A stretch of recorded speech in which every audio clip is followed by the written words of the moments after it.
Oh yeah, fix that up. Did I even really stick it right away? Okay, okay. Yo, my peoples, what's happening? It's your boy, be back again. As you can see from the title of the video, we're gonna be talking about things that I learned relationship-wise in my 22 years of life. But look at it, my games ain't like that no more. But we getting back in the gym. We gonna get to what we were used to. But yeah, I feel like what I'm gonna do, because I'm gonna make this like a series, so I'm gonna just do 3 different parts, and from those 3 different parts, we'll move on. I also gotta cut though. You feel me? Don't hate on the nigga though. You feel me? You gotta like restart back into that little vibe. I got my comb somewhere, but I don't know where my comb is though. Anyways, we're gonna jump right into it. Yeah. First thing, we're gonna talk about 3 things. I think I'm gonna make like 4 videos on this. That honestly, I wrote it all down, and we're just gonna do so. Number 1 is presentation. Important thing that I've learned about relationships is presentation, and what presentation in a relationship holds, right? And I'm talking about presentation as in your partner, how you represent your partner, how you hold up their name, how you give their name value, how you give the relationship value, and the things you do that represent them, right? And I'm gonna give a couple examples. The first example that I want to give is, for example, a lot of times people be thinking like, oh, a lot of guys are after your girl because, and this one is for the guys, right? This particular one's for the guys, are after your girl because she's beautiful and she's, you know, gorgeous and she's well sought after. All of those things are very true, right? A lot of men will chase beautiful and high valued women naturally, right? But there's another aspect to the reason why they're chasing her, and that's because of you. And I learned that over time, and also speaking to people that have been in very long-lasting relationships. And I always used to ask them, why is it because of me that other men are now going after my woman? And they told me, it's how you represent her.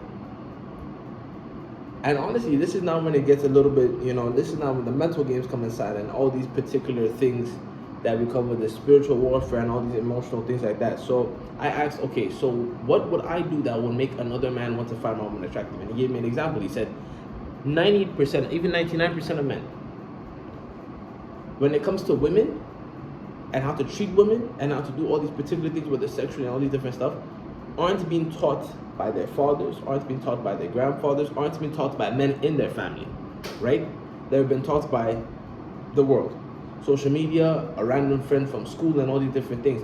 And majority of those stuff that have been taught are extremely perverted. So for example, porn. Most guys, not most guys, like a good 99% of men have watched porn in their lifetime. They've all watched porn, right?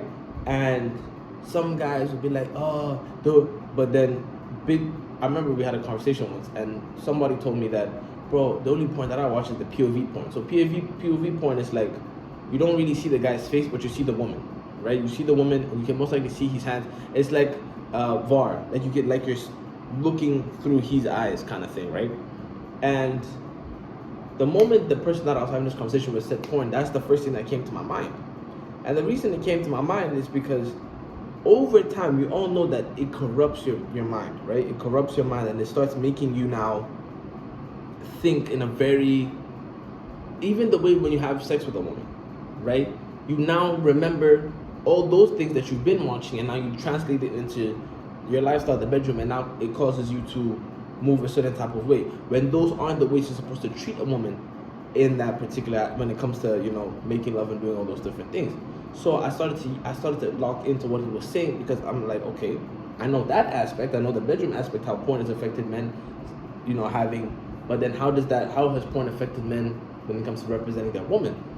So he said, it has now reached a level where subconsciously men will not know this, but they would look at another man's relationship and how that man is treating that woman, would now in their mind imagine themselves in that man's shoes.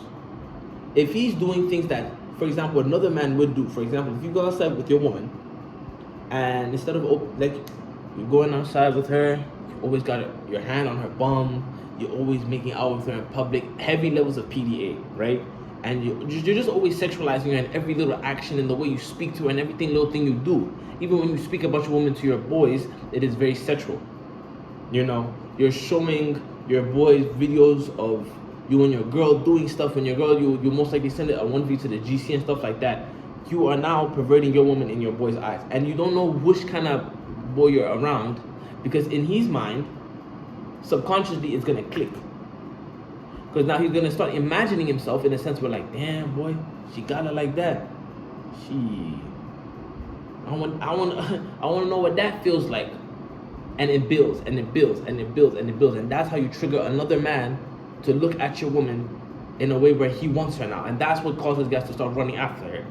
Two things: that perverted mentality and the trophy mentality. Like, men have this heavy trophy mentality as well. The most shiniest thing must be theirs, especially when it comes to women, right? So I looked at that and I was like, okay, very true. And then he told me, men of class, gentlemen, proper men of stature will not look at your woman and want her, because they understand that would devalue themselves, taking another man's woman. So the men who would just actively chase your woman are the men who are not trying to hold themselves up to that standard. They're living off the TMG and the, all this alpha nonsense.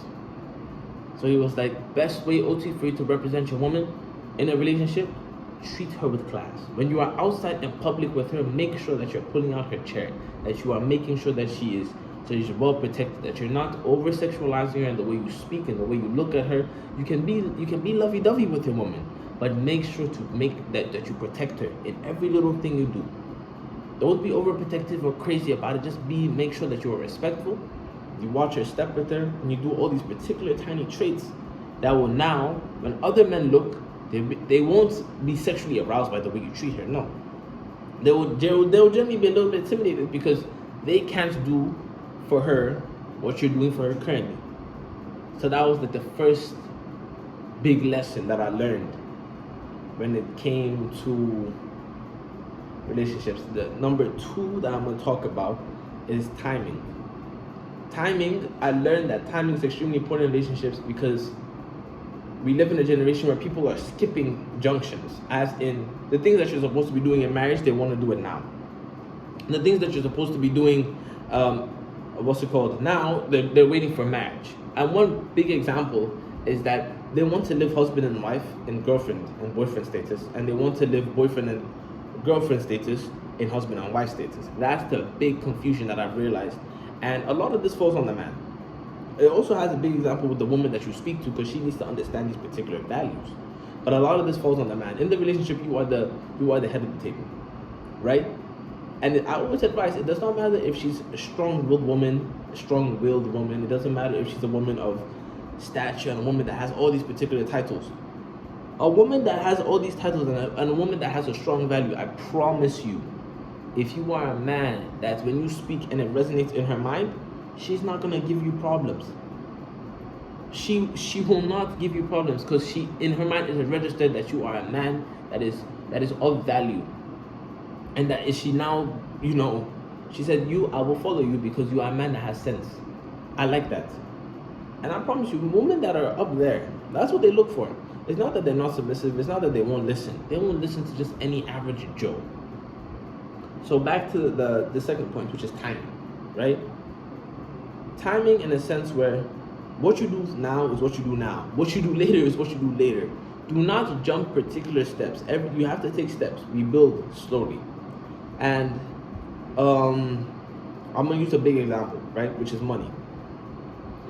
In relationships, there's particular things you do. Let's say, for example, if you guys are 14, 15, that age range of dating, there's particular things you do at that age range. 14, 15, you're not supposed to be worrying about sleepovers.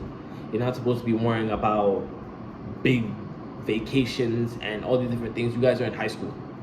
Worry about being lovey-dovey with each other on a high school level. You get what I mean? Picnics and all these different things. You don't need to be going all crazy. Another example, let's say 20, 21, 22, 19. Majority of the men in that age group are on the come up. 1% of them actually have money. The rest on the come up. The other 99% don't got money like that. They don't have money like that, right? You are supposed to be, you can have a girlfriend. You can have a girlfriend, but as a man, understand where you are in life, and do not allow that to now force you to start moving in this particular way. Big example that I always say, if you are somebody that goes to a fancy restaurant every weekend, date somebody that goes to a fancy restaurant every weekend. If you are somebody that goes to a fancy restaurant on special occasions, date somebody that goes to a fancy restaurant on special occasions. And the reason I say this is not because you cannot date that other side. It is simply because they do not match who you currently are. Do not change yourself for somebody and now put yourself in strain because you want to be with this person so much. It's not your time. The timing is not correct. If I'm dating you and I know I make about, let's say, $1,500 a month, or let's say on average 20K a year. That's my yearly, that's how much I make yearly, 20K a year, right? I'm going to make sure that I put my objectives first before now entertaining a relationship and putting myself in a strain. Because it won't make sense you dating a girl that's used to having bills paid and all these different things. That's not the correct timing. You know what I mean? You're jumping your timing, bro. You are now moving in levels where you're not supposed to be running at. That's why I had to mention about at the beginning of boyfriend and girlfriend and husband and wife. Like how they always advise girls, do not do wife duties for a man that has not married you. Vice versa with niggas. Take your time, bro. Build. The fancy dates will always be there. You can take your girl on a date. You can buy your girl pretty gifts. You can take your girl on vacation. Perfectly fine. But do stuff that is within your domain. Right? If it's not your time to be popping out like that, don't pop out like that. If it is your time to pop out like that, pop out like that. But do not put pressure upon yourself. Vice versa with women. If you know it's not your time to be having sex, don't be having sex. If you know it's not your time to be doing A, B, C, D for this man, don't be doing it. There's somebody that's within the same timing as you. Timing, same mind frame, same mindset. That's very important. Talking to somebody within the same timing is very, very important, because now it takes pressure off your back and it starts making you feel like you're the bad person. Because a lot of times, over time, you start looking like, am I the problem? You're not the problem. You're just in love with somebody on a completely different timing from you. So be very aware of what kind of situations you're getting yourself into. And is this the particular time for this type of chapter in my life? That was the second thing that I've learned so far, my 22 years, about relationships. And the third thing is, you cannot hold anybody accountable for what they do. And how do I put this? I say this in a way where you trusting somebody is your choice. But let me not say to hold them accountable. Let me find a better title for this third one. Okay, I don't think I have a title, but I'll say it like this. Trust is your choice. Loving someone is your choice. Believing in someone is your choice. Going along with someone's plan or feeling infatuation for someone is your choice. Right? And yes, they may do all these particular things that will make you fall in love with them a little bit more, but it is your choice. A lot of times people say, oh, do you trust me and stuff like that? I always tell people, no matter what they do, they can do 1,000 billion things, but if you don't trust them, you don't trust them. You can never prove how much you love somebody. Somebody has to look at you and fall in love with you.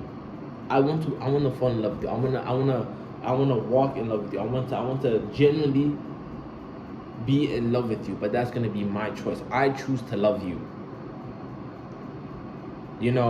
And this doesn't have to apply to everybody. I'm just saying what I've learned over time, that you must choose to love somebody, right?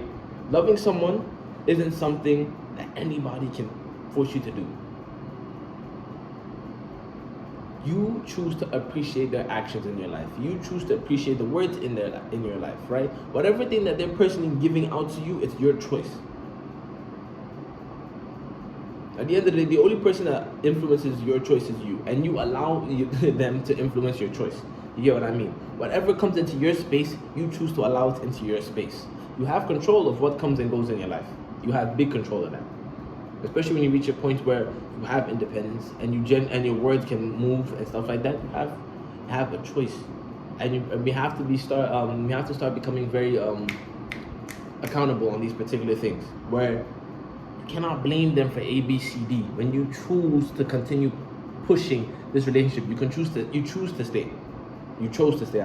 You chose to stay. You chose to allow them to continue having value in your life, and you allow them to continue genuinely impacting your life every day with the things they do, with the things they bought you, with the dates you guys went on, with all these particular things. You chose that. And the reason why I say that is that, yes, I'm not gonna lie, being around somebody can make you feel all good and all these different things and all these emotions, but we have to come down to the reality that the older you get, you must be very much aware of who you choose to mingle and dabble with, relationship-wise. You must generally look at them and say, I am making this choice to be in love with you, or I'm making this choice to continue talking to you because what I've seen in you and the things that you are doing, the things that you are saying are generally something that I'm looking for, or something that I want to build on, or something that I can work with, and I choose to be with you because of these particular things. These are all my choices. I looked at these things and I chose yes. So if it's a situation like they ended up cheating on you and things like that, you can be angry because obviously it's a waste of time. Why would you cheat on me? You get what I mean? But it's your choice. It's your choice, man. It was their choice to. And a lot of times people always be like, "Oh, you made me cheat, and you forced my hand. You chose to stay." That's why I always look at a lot of people when they say, "Oh, it was their fault that I did this and I did that." You chose to stay, and you chose to make that the whole situation. You know what I mean? Oh, how could you cheat on me for the third time? You chose to stay the first time they cheated. You know what I'm saying? So a lot of different, especially when it comes to bad habits. Bad habits is now falling on you and what you want with your life. And I was supposed to give 3, but I'm just gonna add this little thing onto the third point of choosing is valuing yourself. Valuing yourself goes hand in hand in choosing, because what you choose shows how much you value yourself. Despite how fine they are, despite how beautiful they are, despite all the different things that they do, choosing yourself is one of the most important things. And choosing yourself and valuing yourself, like I said, goes hand in hand because it shows the level that you are at. Somebody does something rubbish, it's not that you don't love them, but you choose yourself because you understand that down the line, my mental health, my spiritual journey, all these different things will get impacted in a negative way because I didn't choose to put myself first. I chose to look past it, and now, so yeah, man, I ain't gonna lie. So far, that's why I'm gonna leave this video at. I'm obviously have more. I feel like if you have something to say, please say, communicate, let me know, let me feel the vibes, and yeah. That was my little talk to. That was my little talk through. That was my little bring and share. And I feel like I'm just gonna make another one right after this one. But yeah.